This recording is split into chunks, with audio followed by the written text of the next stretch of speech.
खुदा सलामत रखे बिलग्राम शरीफ के रईस उल अतकिया सरकार अवैस मुस्तफ़ा को, उनकी दुआएं मिलती रहती हैं। ये फ़कीर एक नहीं डेढ़ घंटे बोलते रहते हैं। बेशक सुभान अल्लाह, वाह बेशक सुभान अल्लाह। ठीक है ना, ये अलग बात है, खामोश खड़े रहते हैं, फिर भी जो लोग बड़े हैं वो बड़े रहते हैं। ऐसे असलाफ से मिलता है हमारा शजरा, जिनके कदमों में कई ताज पड़े रहते हैं। वाह वाह बेशक सुभान अल्लाह, बेशक बहुत खूब। तवज्जो है ना। मैं कोशिश करूंगा इंशाअल्लाह अपनी बात सही वक्त पे मुकम्मल कर लूं। अभी थके तो नहीं आप लोग? नहीं थके ना। जब भी महफिल में दिल लगने लगे समझ लो मुस्तफ़ा की नजर हो गई है। बेशक सुभान अल्लाह। ठीक है ना, समझो फिर हुजूर की नजर हो गई है। अगर दिल मुस्तफ़ा की महफिलों में लगने लग जाए, फरमाया गया अगर हुजूर की महफिल में दिल ना लगे, कहा गया फिर जाके अपनी रोजी पे गौर कर, हराम की खाता है कि हलाल की खाता है। ये भी एक खास बात है। फिर अपने लुकमों पे गौर करो। जो उठ के भाग रहे हैं ना जलसे से, वो फिर गौर करें लुकमे जो खाए थे हलाल के खाए थे कि हराम के। लेकिन मैं ये देख रहा हूं इस महफिल में जितने आके बैठे अभी तक कोई उठ के गया नहीं है। बेशक बेशक वाह। उठ भी कैसे सकते हैं जफर भाई? जब अजमेर में गरीब नवाज ऊंटों को बैठा दे तो राजा ना उठा सका, जिन्हें मेरा मुस्तफा बैठा दे उन्हें इबलीस कैसे उठा के ले जा सकता? बेशक वाह सुभान अल्लाह सुभान अल्लाह, बेशक वाह। है ना, खुदा सलामत रखे। तवज्जो है सारे लोगों की। मैं क्या कह रहा था अभी आपसे, जिस तरह हमारे भाई को फहीम भाई को अपने बच्चों की विलादत की खुशी है ना, हर बेटी बेटे के माँ बाप को उनकी विलादत उनकी पैदाइश की इतनी ही खुशी हुई होगी। बेशक ये अलग बात है कि जैसे जैसे उम्रें बढ़ती जाती हैं इंसान की गफलत बढ़ती जाती है। बहुत तवज्जो से मेरी बात सुनिए, अल्लाह करे मेरी बातें आपके दिल में उतर जाए। मैं फरमाइश भी जरूर पूरी करूंगा, ठीक है ना, मगर उससे पहले अपनी चंद जरूरी बातें आपसे कह जाऊंगा। मेरा उसूल है, मैं ये चाहता हूं मेरी तकरीर तबे यार को बेचैन करती है, सबब क्या है वही कहता हूं जो दिल पर गुजरती है। बेशक बेशक। मैं कभी रट के बात नहीं करता, जो दर्द है ना दिल का ये बस निकल के आता है जी। मैं इन्हीं टूटी फूटी बातों के जरिए अपने दोस्तों से मिलता हूं और उनसे बात करता हूं। बेटी के बेटे के सभी की विलादत पे माँ बाप को इतनी ही खुशी हुई होगी, लेकिन आज हैरत होती है, हम जवान जब से हुए हैं ना, हमारे लहजे बड़े सख्त हो गए, हमारे जुमले बड़े तीखे हो गए। हम जब माँ बाप से बात करते हैं ना तो फिर औलाद बन के नहीं बल्कि माँ बाप बन के बात करते हैं,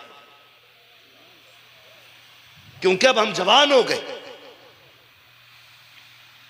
हाथ जोड़ के गुजारिश करता हूं खुदारा, बेटी हो या बेटा, जब तक आखिरी सांस चले कभी माँ बाप से ऊंचे लहजे में बात ना करना, कभी इनसे आंखें निकाल के बात ना करना, इसलिए कि इनका खास किरदार है हमारी जवानी को संवारने में,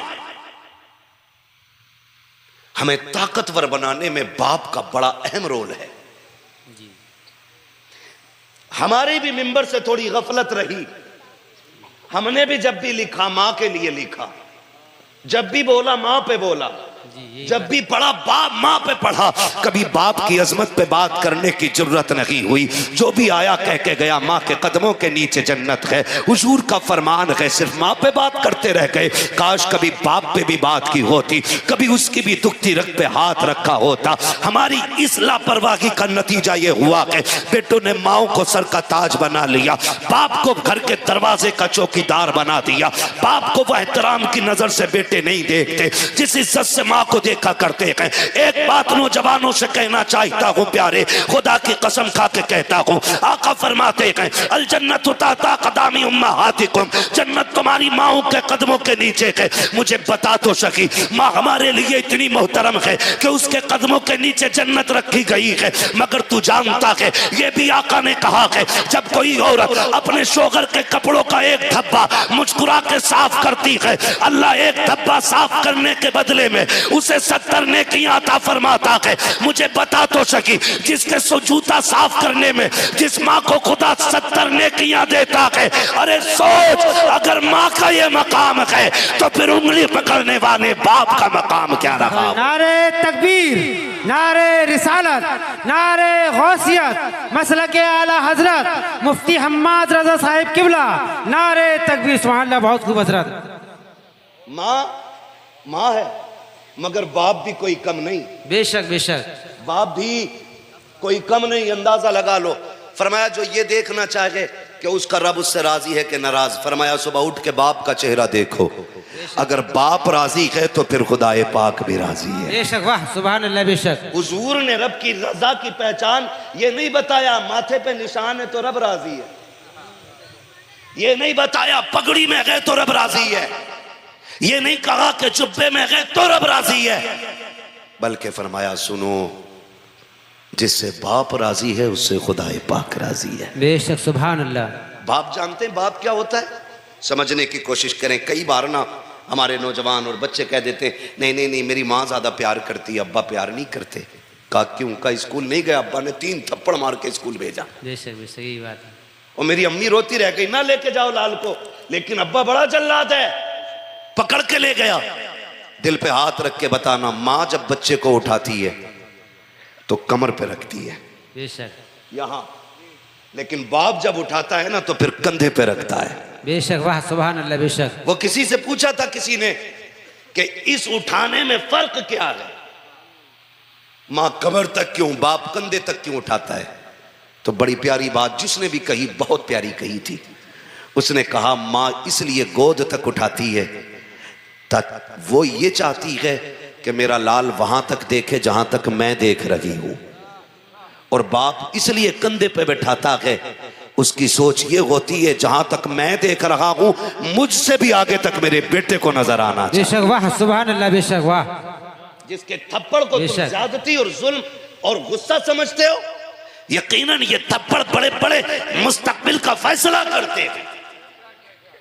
अगर ये थप्पड़ बचपन में मारने वाले हो तो बंदा खुशनसीब होता है, अगर ये डांट और ये थप्पड़ नसीब ना हो तो बंदा कम नसीब होता है। इसलिए कि जब बच्चों के सर पे बाप होता है ना तो हर बुलंदी उनकी मुट्ठी में होती है। बेशक, वाह सुभान अल्लाह। और अगर बाप ना हो तो फिर खुशियां रूठ जाती हैं, खुशियां रूठ जाती हैं। तुम नहीं जानते हो, ये उम्रें फैसला नहीं करती कि बड़ा कौन है, ये हालात फैसला करते हैं कि बड़ा कौन है। लोग बालों की सफेदी देख के कहते हैं ये बड़ा है, उम्र का अंदाजा लगा के कहते हैं ये बड़ा है, मगर मैं कहता हूं प्यारे, बालों की सफेदी वाला बड़ा नहीं होता है, 60 साल वाला बड़ा नहीं होता है। बड़ा वो 8 साल का बच्चा भी होता है जिसके सर पे बाप का साया नहीं होता। 8 साल की उम्र में होटल में आके बर्तन धोया करता है, उससे जाकर के पूछो तो सही क्या तुझे पढ़ना पसंद नहीं था या तुझे कलम से प्यार नहीं था, वो भी जवाब दे देता है मैं भी चाहता था मेरे भी जेब पे कलम लगे हों, मेरे भी कंधे पे स्टार लगे हों, लेकिन मशीयत को कुछ और ही पसंद था। जैसे 8वें साल में कदम रखा है, घर के दरवाजे पे लोगों की भीड़ ने बताया आज तेरे सर से बाप का साया उठ गया है। तुम्हें क्या बताऊं, जिस दिन बाप कफन में लिपट के गया था उसी दिन से हसरतें कफन के साथ चली गई हैं, उसी दिन से खुशियां रूठ गई हैं। माँ ने बस्ता लेके कहा था लखते जिगर अब पढ़ने का वक्त जा चुका है, अब तुझे बहन के लिए कमाना पड़ेगा, घर की दवाओं का खर्चा उठाना पड़ेगा। लोग समझते हैं सफेद बालों वाला बड़ा होता है, मगर मैं कहता हूं वो 10 साल का बच्चा भी बड़ा है जो होटल में काम करके माँ का इलाज करा रहा है, वो बच्चा भी बड़ा है जो 9 साल की उम्र में होटलों में बर्तन उठा करके बहनों की तालीम का इंतजाम कर रहा है। खुदा के वास्ते अल्लाह से सजदे करके बाप की लंबी उम्र की भीख मांगा करो, इसलिए कि जिनके सर पे बाप के साए होते हैं कायनात मुट्ठी में होती है, जिनके सर पे बाप नहीं होता वो बड़े अकेले हो जाते हैं। बाप नहीं होता बल्कि खुदा की रहमत का चलता साया होता है, खुदा की रहमतों की बोलती तस्वीर होता है। वो बच्चे जो बाप के साए में पलते हैं, खुदा की कसम या तो वो दुनिया में कामयाब होते हैं या आखिरत में कामयाब। बेशक, सुभान अल्लाह। बेशक।